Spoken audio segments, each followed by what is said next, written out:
shootings in Tucson were very disturbing to me and all of us here at the Brady Campaign for a number of reasons. I knew Congresswoman Giffords. I had talked to her a few times right after she got elected in 2006. She impressed me as someone who had a great future in politics. She was very easy to talk to. She was very bright. She was very concerned with making a difference. She told me back then that when she was in the Arizona legislature, she was concerned about weak gun laws in Arizona and had pushed to make a difference on some things. To have her shot is just tragic.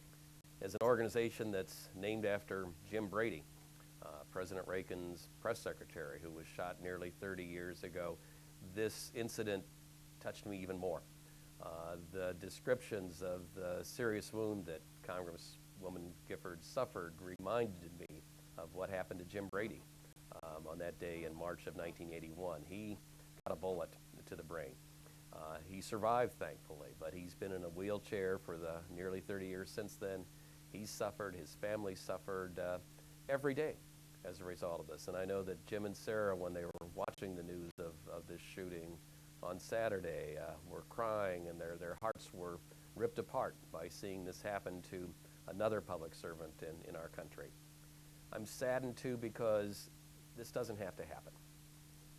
The gun laws in Arizona are among the weakest in the country. Last year, when we ranked all the states on a 100-point scale, Arizona got 2 points. And they only got those because they weren't forcing college campuses to accept guns on campus. They hadn't done and haven't done anything proactive. If anything, Arizona's gun laws in the last year have been weakened. Arizona is now one of only 3 states that says you can carry loaded, hidden guns without a permit. In other words, if someone can buy a gun, say without a background check, which is fairly easy to do if you go to the private seller table at the gun show in Arizona, you can then carry that gun loaded and hidden anywhere you want to, pretty much in the state of Arizona. That endangers all of us and clearly is one of the problems that state is facing. Arizona also in the past year made it possible to take more guns more places. They added bars as some place that you can take guns in Arizona. The problem is not only does Arizona basically do nothing to restrict guns, but nationwide we do too little.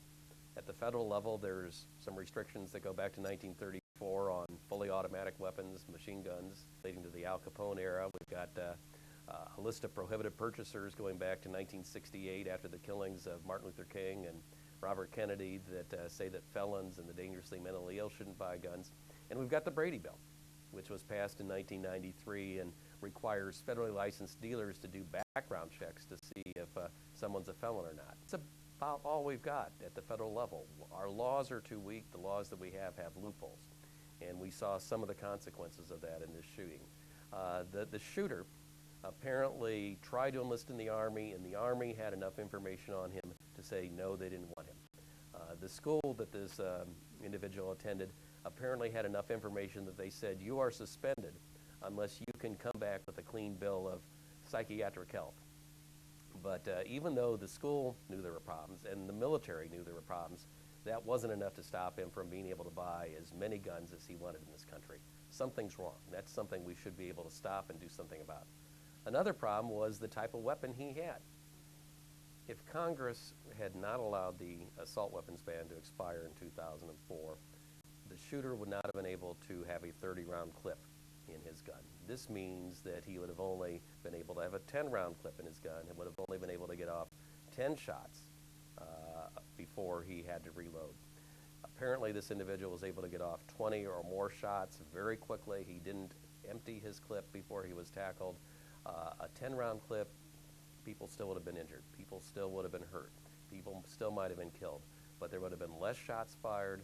There would have been fewer people injured. And that's one of the problems when we weaken the gun laws in this country. We make it easier for dangerous people to do more damage more quickly, more of the time. Bottom line is that we make it too easy for dangerous people to get guns in this country. We have too few laws in the books restricting dangerous and irresponsible people from getting guns. The laws that we do have are too weak. And when we see the gun lobby pushing more guns for more people in more places, more of the time. We're only asking for more problems.